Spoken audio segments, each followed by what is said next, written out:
அஸ்ஸலாமு அலைக்கும். அஞ்சுவதும் அடிப்பணிவதும் அல்லாஹ் ஒருவனுக்கே. இன்னைக்கு நம்ம பார்க்க போறது கல்வியினுடைய முக்கியத்துவத்துல 2வது பாகம். என்னன்னு கேட்டீங்கன்னா, ஒரு சின்ன கதையோட ஸ்டார்ட் பண்றேன். ஒரு காட்டுக்கு 2 மரவெட்டிகள் ஒன்னாவே விறகு வெட்டத்துக்காக போறாங்க. சாயங்காலமா அவங்க 2 பேர் திரும்பி வரும்போது ஒருத்தரை பார்த்துட்டு இன்னொருத்தருக்கு பயங்கர ஆச்சரியம்.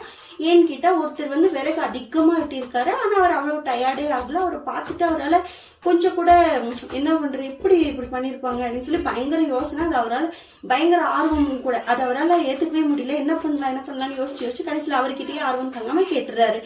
நானும் நீங்க ஒரே நேரத்துக்கு தான் விறகு வெட்டுறதுக்காக போனோம். பட் நீ மட்டும் எப்படி இவ்வளவு விறகு வெட்டியிருக்க, அது மட்டும் பாக்குறதுக்கு நீங்க டயர்டாவும் தெரியல அப்படின்னு சொல்லி கேக்குறாரு. அதுக்கு இன்னொருத்தர் கேட்டாரா, நீங்க என்ன பண்ணிட்டு இருந்தீங்க அப்படின்னு சொல்லி கேட்டாரா. நானும் காலையில விறகுதான் வெட்டிட்டு இருந்தேன்.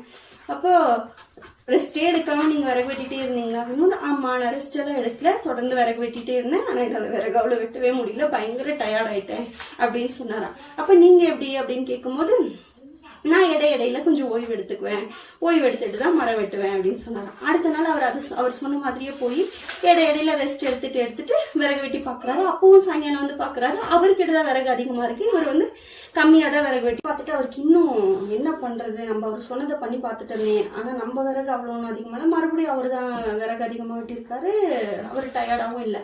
அடுத்த நாள் இவர் வேற ஏதோ சீக்ரெட் வச்சிருக்காரு போல அப்படின்னு சொல்லிட்டு, இவர் எப்படி மரம் வெட்டும் போது என்ன பண்றாரு, நம்ம ஒளிஞ்சிருந்து பாக்கலாம் அப்படின்னு சொல்லி போய் பாக்குறாரு. ஒளிஞ்சிருந்து அவர் பார்க்கும்போது அவர் 1/2 மணி நேரம் விறகு வெட்டிட்டு 10 நிமிஷம் ரிலாக்ஸ் எடுத்துட்டு இருக்காரு. அவர் ரிலாக்ஸ் எடுக்கிறதுனா தூங்கிட்டோ இல்ல வேற எதுவும் பண்ணிட்டு இல்ல, அவர் அவர் கையில இருந்த கோடாலியை தீட்டிட்டு இருந்திருக்காரு.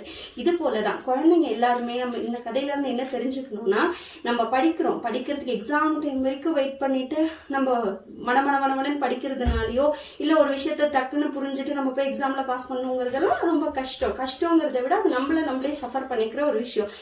1 வருஷம் நமக்கு டைம் கொடுத்துருக்காங்க. இடையில நமக்கு தேர்வுகள் இருக்கு. இடைப்பட்ட தேர்வுகள்ல நாமளே பயிற்சி பெற்றுட்டு இடையில நம்மளுடைய புத்தி அதிகமா ஷேர் பண்ணிட்டே இருந்தோம்னு சொன்னா கண்டிப்பா கடைசி நேரத்துல நம்மளுடைய ஆனுவல் எக்ஸாம்ல நமக்கு நல்ல ரிசல்ட் வரும், நல்ல மார்க்கும் வரும். எப்பவுமே ஓய்வெடுக்கணும் அப்படிங்கறது படுத்து தூங்கிட்டு விளையாடிட்டு இருக்க டைம் எல்லாம் வேஸ்ட் பண்றது கிடையாது. அந்த நேரத்தை சரியான முறையில புத்தியை தீட்டுக்கிறது, நிறைய விஷயத்த கத்துக்கிறது, எல்லா விஷயத்திலுமே பயன்படுத்தினா வெற்றி நிச்சயம். ட்ரை பண்ணி பாருங்க. அஸ்ஸலாமு அலைக்கும்.